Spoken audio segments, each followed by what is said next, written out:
Hello to my third Facebook live event. This is Suzanne Anderson, and I'm a psychologist, executive coach, and the co-author of the book, The Way of the Mysterial Woman, Upgrading How You Live, Love, and Lead.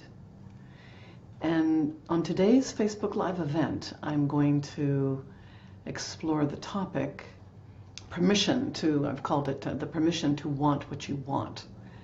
And I'm going to actually take those of you that have the time and are available through a little process to experience what it might be to want what you want, and also to share something about the path that I have spent years decoding that actually can help us move toward that. I want to start by saying that I don't know how you all are feeling, or when those that may be listening to this later, but this is the day after we've sort of had this ripe full moon in Scorpio. Some of you may have seen it if you had clear skies last night, and it's quite an energy, I've found. And one of the things about this particular full moon is a kind of energy of the power of that Scorpio essence. I'm Scorpio myself, so I can relate to this energy. But also, one aspect of this energy is the capacity to vision, to see boldly out ahead of oneself. So it seems like a good energy to explore a little bit this topic of the permission to want what you want. For those of you that don't know the work that I do or have done, I have spent the last couple of decades committed to the exploration of what it might be to unlock the next level of our potential as women.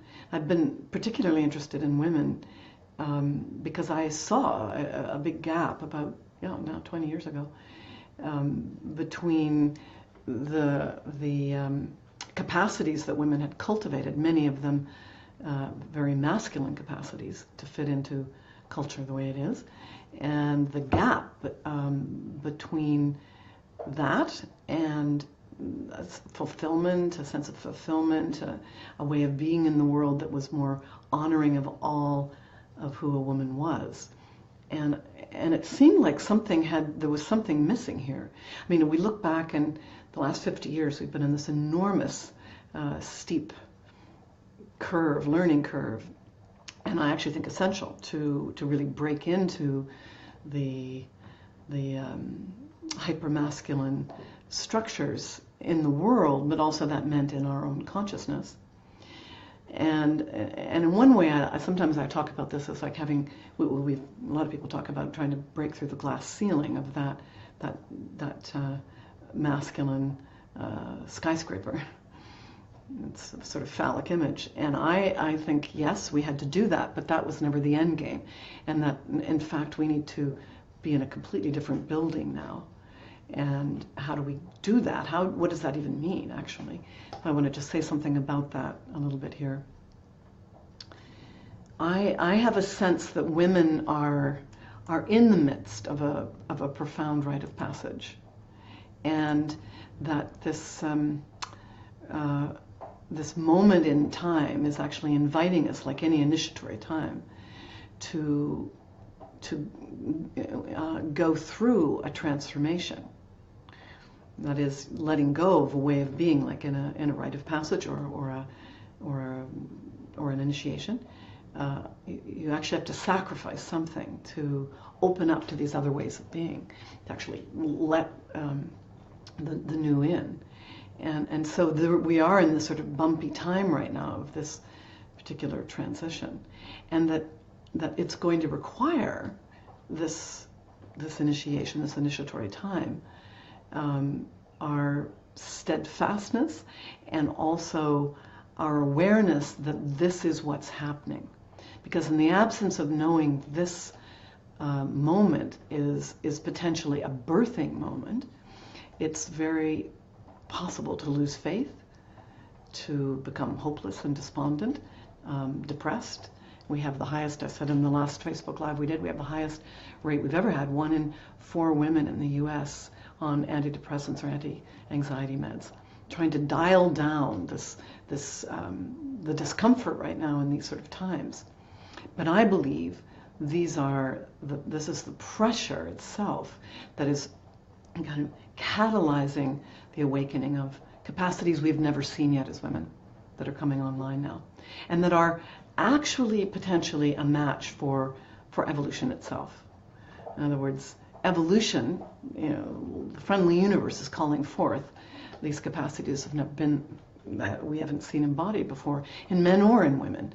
But my own research in the last 15 years has been specifically with women.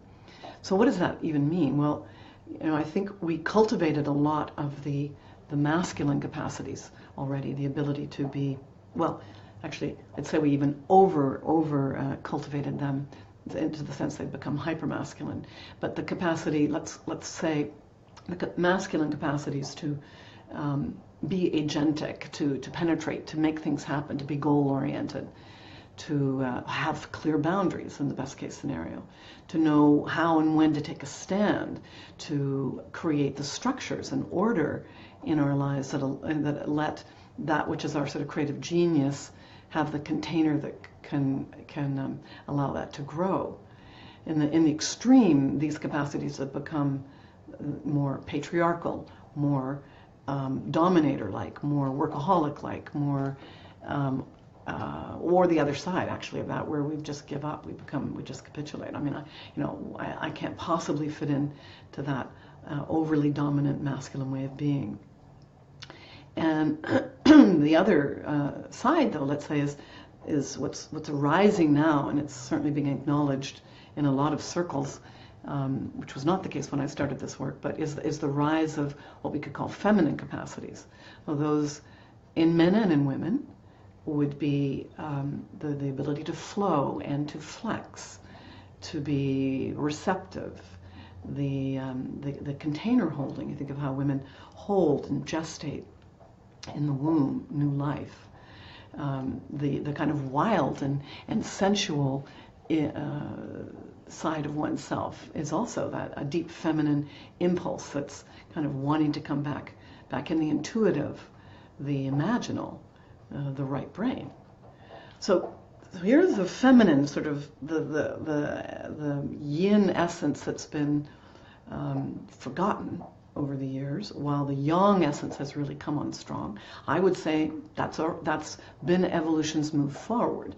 But now we simply need this co-arising of feminine and masculine. So first we're going to have to bring the feminine alive, and then bring that together with the healthy masculine, and then into some kind of dance that we've never seen before, that I believe, and I've seen in the women I've worked with, yields a kind of consciousness that is part of this, a new consciousness that's coming in. And with that consciousness comes new leadership capacities. Well, that's a nice idea. How do we unfold that? How do we even activate that? Well, one thing I want to start with, and that's what the sort of theme of this little Facebook Live event is we have to first of all have an image of the future. We actually have to have a compelling image of the future, which comes back to the possibility that we might need to want what we want, to be deeply connected to our desire. I think we've lost track of that over the years, and over the time of this sort of more masculine outer orientation, bigger, better, faster, we've lost track of the relationship with the deep feminine ground of being, where our desire lives. Now, what's interesting is so there's been a lot of work done around this since the early, this was in the 50s. I'm going to talk about one of the pioneers, social scientist, Fred Pollack, who initiated this research that's gotten built on over the years, and along with a number of other sociologists, started looking after the Second World War at what were the factors that would allow culture to, in the time of transition, to tilt toward the positive. And they did a sweep of 1,500 years back through European culture. And what's interesting is, and I write about this in our book, what was interesting was the one factor that they could find in the cultures that tilted toward the positive when they were in a kind of shake-up time, as we are now, was that there was a small minority of people who held a positive image of the future. Now, what's interesting is they held this image of the future even when they themselves were going through a very difficult time. That image itself wasn't that it was all wonderful, in other words, and that they could have this hopeful vision of the future and they were an elite group living somewhere. That wasn't actually what it was. So there's something about being able to have this image that becomes like an attractor factor, is the way the futurists talk about it. An attractor factor that starts to pull together the pattern for the new culture. So we're in one of these times. I think most everyone would agree with that, historians and futurists, and I certainly share that view. We're in a time right now of the deconstructing of old ways of being and the awakening of new capacity. It's a very uncomfortable time. It's a very uncertain time. So how then do those of us that are ready to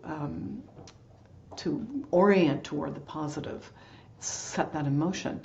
And Ali, I like your comment here, and it's funny because I was just thinking this morning of your comment of Margaret Mead's, that a small group of citizens can really make a difference. And I was thinking this morning of Jean Houston, who is the adopted daughter of Margaret Mead, and who's had her 80th birthday yesterday, which is amazing to me. She's such a vital force still, an enormous inspiration, really. And she said, she's probably one of the people that I think over the course of my years of being aware of her work and now having the opportunity to work more closely with her in Rising Woman, Rising World, she's one of the women that has this incredible sense of what's possible and activating that in people. And a quote I just put up yesterday on my Facebook page that she said was, we all have the extraordinary coded within us waiting to be released. That's really what I'm talking about here. We all have the extraordinary coded within us waiting to be released, but we have to be willing to imagine it, first of all, to even let ourselves imagine it. Why don't we do that? Think about that for a minute, those of you that are listening here. Why don't we do it? Why don't we really have this bold vision for ourselves? Well, what I've seen in women is, first of all, if I have this bold vision and I really let myself see a world, in other words, I let myself want what I want, and I don't know how to get there, then I have to live with this discomfort of having a desire and I don't know if it'll be met.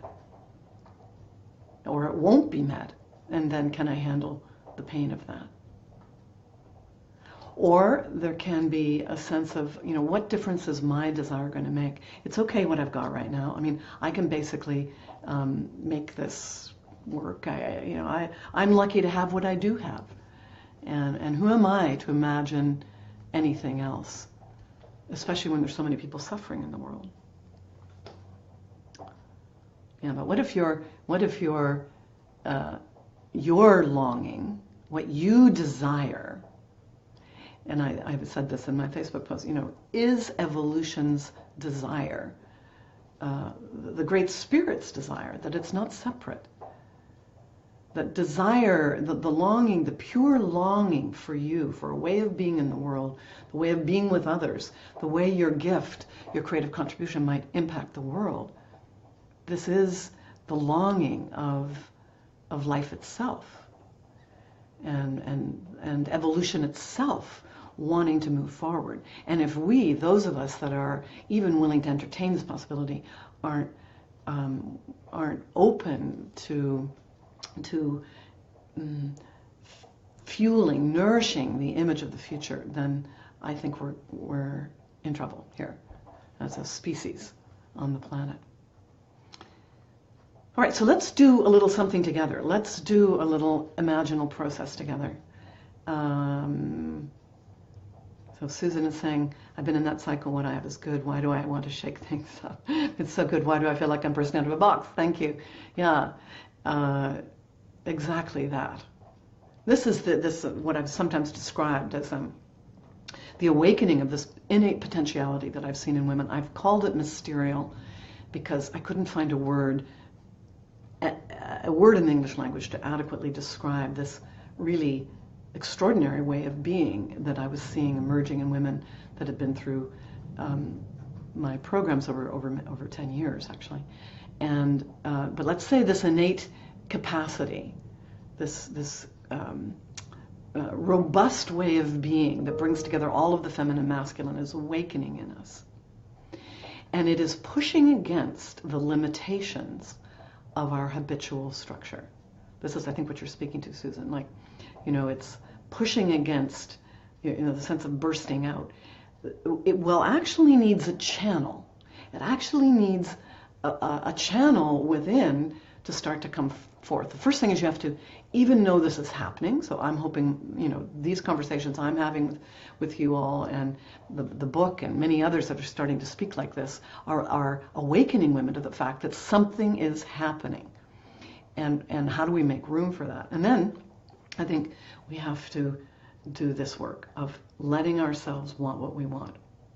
So let's take a moment and do something with this. And if you're multitasking, which if you're like me, you can tend to do, well, on Facebook especially, see if you can this probably won't take more than 7 minutes, but see if you can just tune out of the other tracking of all of your things to be present, because we're going to activate the imaginal. And to activate the imaginal, we have to let go of the left brain here. We have to let go of all the things we're tracking through time and space and actually sink into the present moment. So if you feel comfortable, I invite you to soften your eyes closed. It's helpful to let go of the sense of sight in order to be able to tune in more deeply to your own heart's longing. So softening your eyes closed, and then just let yourself come inside to the body. Now, when we are talking about activating an image of the future, this is going to require the right brain, and we are going to have to be in the body.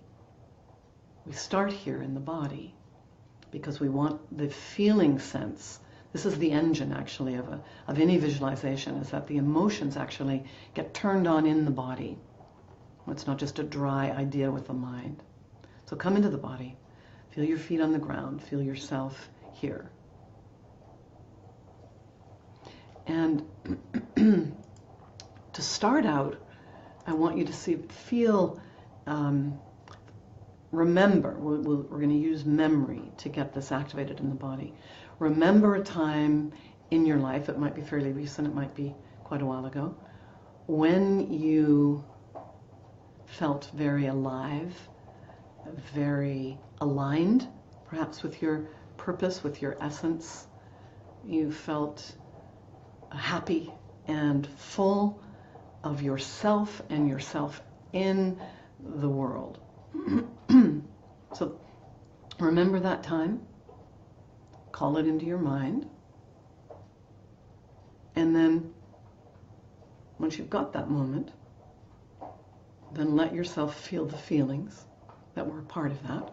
Just see if you can feel them again. Feel how you felt. Feel the joy, feel the satisfaction, the contentment, the aliveness.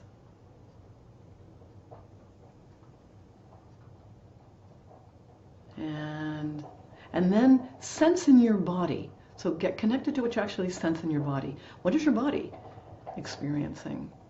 A lot of energy maybe in your gut, in your hara.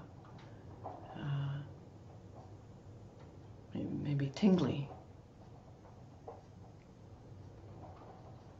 Okay, so that's our point of reference. We've got this alive in the body right now. And then take a deep inhale and exhale.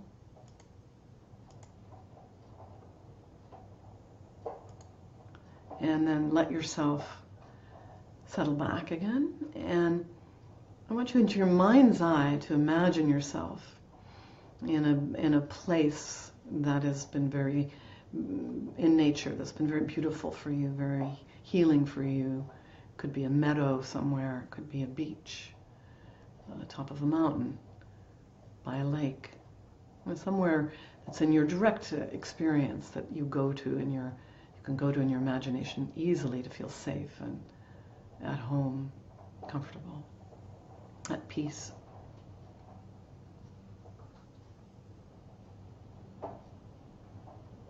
And let yourself feel all of those things and just be there.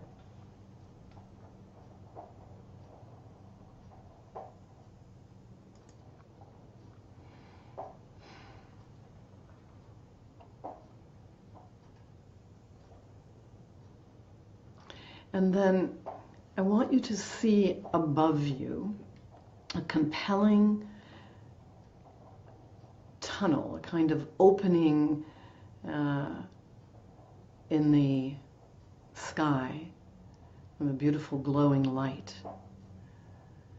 And it invites you, and you feel so safe here in this beautiful space that you're in, that you're drawn to go toward this kind of time capsule that's going to take you into your future. And so you slide into this beautiful, glowing, warm space and give yourself into it and let it guide you. It begins to move now through time and space to somewhere 3 to 5 years out ahead. So it's not so far away. And you just hold that in your consciousness as you let your body relax in this time capsule that's carrying you through space and time.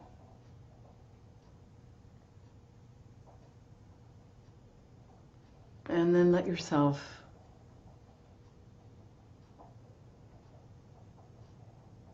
begin to feel that the capsule slows down, just slowing down, and it comes to a stop, actually.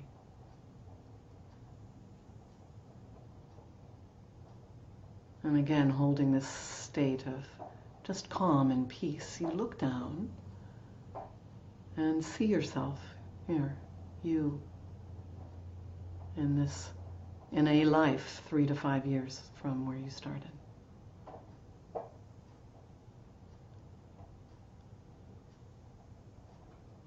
And now that you've found yourself, I invite you to actually slide on down into the shoes of yourself out in the future.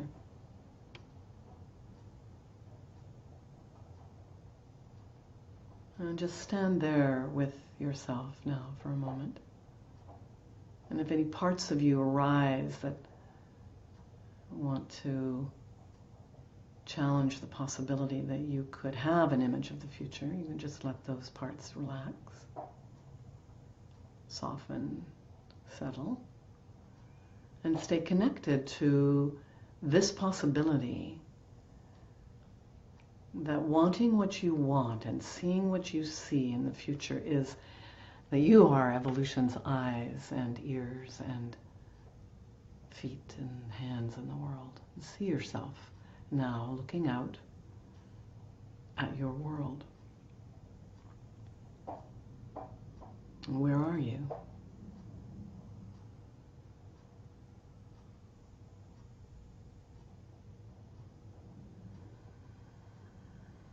And what are you doing?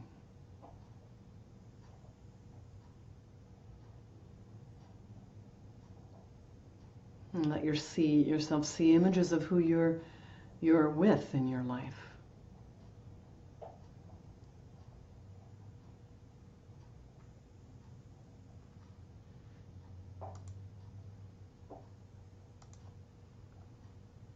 And let yourself see the ways in which your own creative genius, your deepest coded mysterial essence is actually now streaming into the world. And if you didn't know how, if you didn't have to know how this would happen, this is just pure seeing now, letting the imaginal get activated, the attractor factor that ignites your future self and calls your current self forward. So let yourself see 2% more of your own brilliance and creative, loving, wise, and powerful essence expressing in the world. And see if you can catch images of what that might be.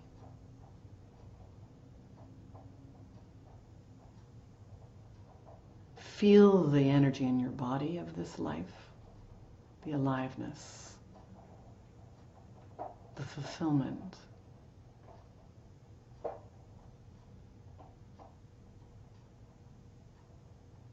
the joy, the capacity to hold so many feelings. That is part of a mysterial way of being. And then just one moment before we leave here, just see if you can turn up the volume. This is like energizing this attractor factor, energizing your future self. So anything you see or any sense you have right now, even if it's just a snippet, see if you can turn up the volume on that. Let yourself really see it, really feel it. This is activating the field of possibility.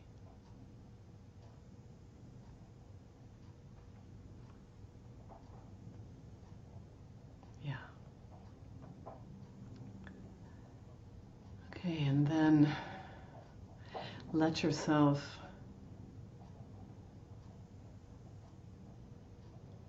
lift back up out of the future self, knowing you can always come back here. And I highly recommend you do. And back into your time capsule. Into this glowing tunnel.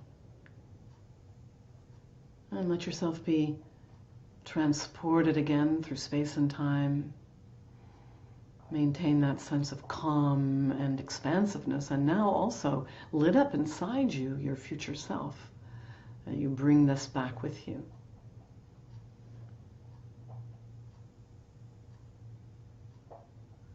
And come all the way back. And when you feel it slowing down again,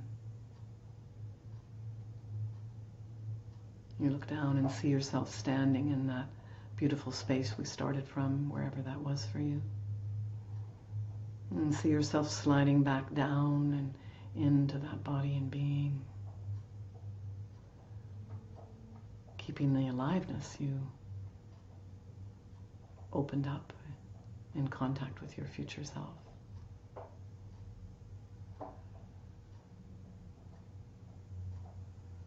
And then, now feel your feet on the ground again in this present moment on May 11th, 2017.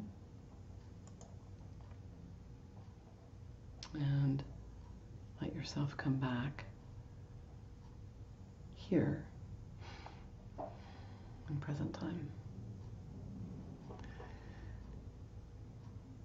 So I'd be curious to hear if anyone felt like typing in even one image or one feeling, a body feeling or a sense, something that maybe surprised you, that you connected with when you touched your future self.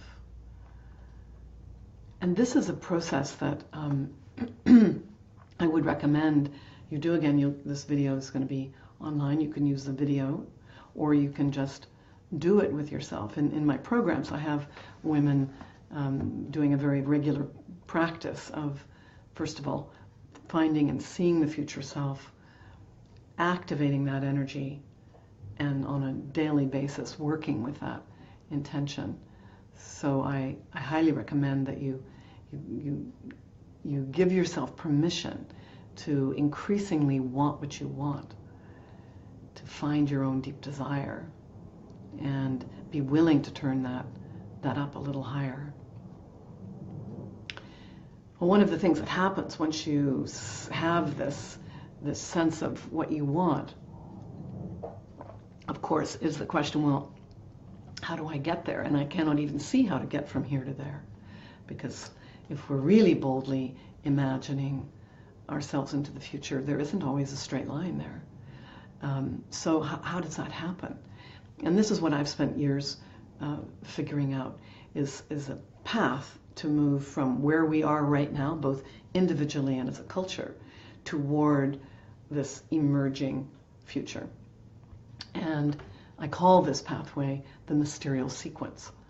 It has 5 very distinct gates to it that all align with very specific primary archetypes that we decoded in our 10 years of research through the University Women's Leadership programs that I ran along with other wonderful faculty.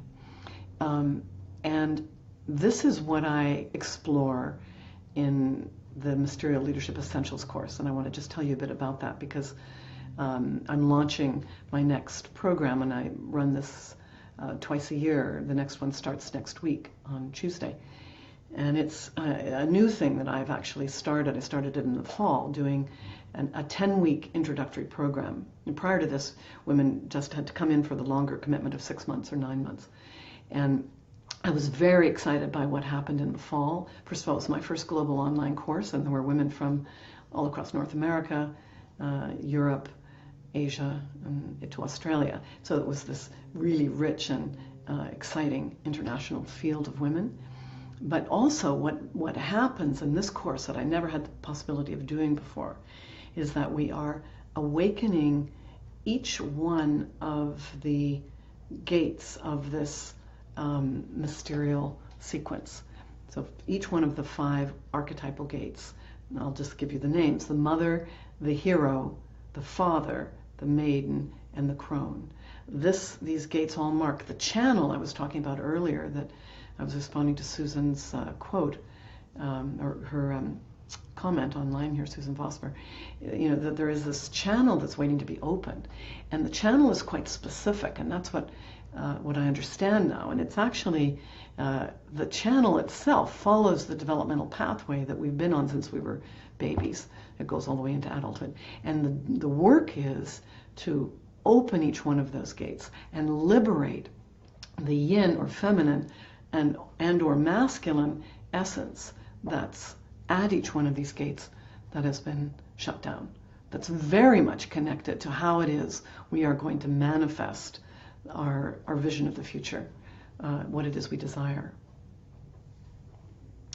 And I'm excited now in this 10-week program to spend time awakening each one of these and creating the greenhouse, really, that will allow the mysterial essence to start to turn on in a profound way. Whether or not you do the deeper work with me later, which is the 6-month depth program, for which this program is a prerequisite, or not, it's my understanding and experience over the years that once we really activate the archetypes deep in the unconscious, that they start to turn on. And this growth factor, it's like putting fertilizer on our mysterial essence, and it just wants to grow, and evolution itself is calling it forward. So this co-arising of evolution saying, hey, we need these capacities now. It's that wonderful quote by Einstein that said, we can't solve the problems of today with the consciousness that created them yesterday. That's another way of saying, evolution, movement forward, requires us to keep growing our consciousness. And in my view, women have seen our wholeness inside a masculine model of wholeness and thought we were all done. And I don't think we're done by any stretch of the imagination. I think we've only just begun in terms of literally giving birth to almost like a new species of woman. That's why I came up with this word mysterial. ways of being we have never seen before that are unprecedented, and ways of creatively finding solutions to the complex problems in our own lives and, of course, in the lives of so many around the world, the globe itself. So I'm just going to look at some of these comments here that were put in. Yeah, so Ali feeling this strong surge coming through the solar plexus. Beautiful. Yeah, and Karen, an equitable sharing of resources collectively and awareness of personal capacity to more deeply experience the sorrows of the collective and the joys of life. 100% with this. I think this is one of the signatures of a mysterial way of being, is that what you're just saying here about the capacity to hold our personal and collective sorrows, griefs, losses, this compassionate way we can hold ourselves and we can hold the world, that we actually grow a heart capable of holding the suffering of ourselves and the world. Of course, we have to come back to ourselves here first. We have been very good at holding the suffering of the world, or at least I would say better, many women, at holding the suffering of the world, and not so good at also being able to hold our own suffering, to be present and have the capacity in our own body, heart, mind to host our own lived human experience here. And then Carolyn, sense of peace and serenity with my future self by a lake at just the right moment. Yay. Good. I like to hear that. So I encourage you to want what you want, to move against the myth or the story that we hear from the hypermasculine, that it's selfish to want what you want, that it's fruitless to want what you want, that you can't have what you want. To go toward desire. And I promise you, desire, the deep desire that you want access to, is in the heart and in the body. It lives in the embodied experience. That desire requires you to come on back here first. Come on back here and own your home. Come back into your home and reconnect to the thread of your own being's soul journey. And that thread has in it it's connected to the future self, and the future self more than 3 years, the future self 10 years and 20 years down the road, and maybe in future lives even.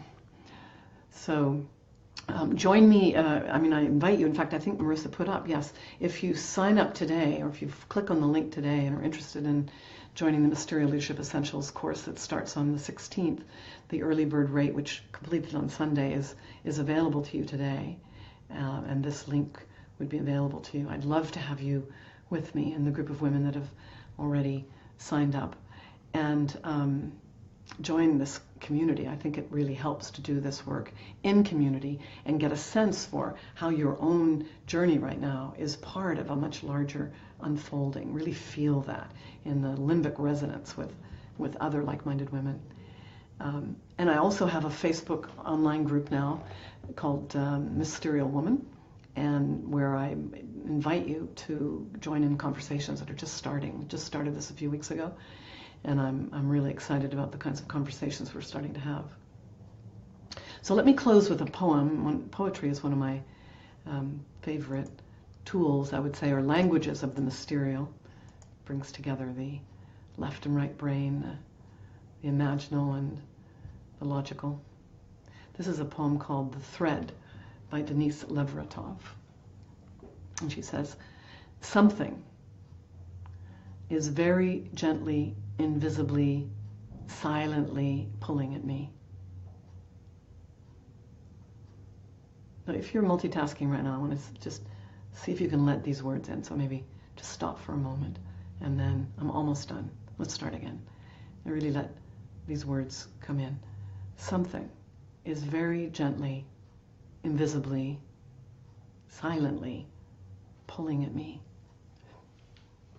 A thread or net of threads, finer than cobweb and as elastic. I have tried the strength of it. No barbed hook pierced and tore me. Was it not long ago this thread began to draw me? Or way back? Was I born with its knot about my neck? A bridle? Not fear, but a stirring of wonder makes me catch my breath when I feel the tug of it, when I thought it had loosened itself and gone. Not fear, but a stirring of wonder makes me catch my breath when I feel the tug of it, when I thought it had loosened itself and gone. Well, this is, I believe, the thread of the Mysterial. See if I can post this here. Nope. I will post it for you on the Mysterial Woman conversation page. So I invite you to follow that thread as it moves in you. I hope that brings us into conversation and connection. I'm going to keep doing these Facebook Live events because I'm loving doing them. And I hope to be in conversation with you all again. And thanks so much for tuning in today. Bye-bye.